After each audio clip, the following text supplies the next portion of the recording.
முதல் படம் பசங்க பண்ணணும்னு ஒரு முடிவு எடுத்துட்டேன். அது தப்பான முடிவோ அப்படிங்கிற அளவுக்கு எனக்கு நிறைய இது நடந்தது. நிறைய பேரை ட்ரை பண்ணேன். ரிஜெக்ட்னு விழுந்துக்கிட்டே இருக்கு. கடைசியா ஒரே ஒரு ஹோப் இருந்தது. அது மோசர் பேரில் வந்து கதையை ஓகே பண்ணியிருந்தேன்.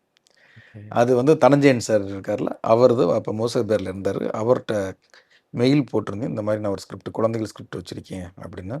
அனுப்புங்க அப்படின்ட்டு இருந்தார். பாம்பேக்கு அனுப்பி அப்போ வந்து ராமன் தேடிய சீதை அப்படிங்கிற படத்தில் நான் அசிஸ்டண்ட்டாக வேலை பார்த்துக்கிட்டு இருக்கேன். அதனால எனக்கு அந்த ஜெகன் மூலமாக அவருடைய மெயில் ஐடி கிடச்சி நான் ஸ்கிரிப்ட் அனுப்பியிருந்தேன். அவர் படிச்சுட்டு பயங்கரமாக பாராட்டினார். பயங்கரமாக பாராட்டி இதை நம்ம பண்ணுவோம் அப்படின்னார்.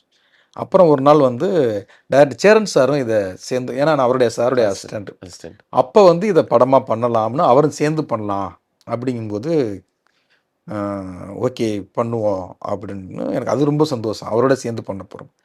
அப்புறம் என்ன பண்ணாங்கன்னா, பிஸ்னஸாக இதுக்குள்ளே சேரன் சார் ஒரு கேரக்டர் கொண்டு வந்தீங்கன்னா பிஸ்னஸ்க்கு நல்லாயிருக்கும், அவருக்கு ஒரு கேரக்டர் இதை எழுதுங்க அப்படின்னாரு. அது எனக்கு உடன்பாடு இல்லை.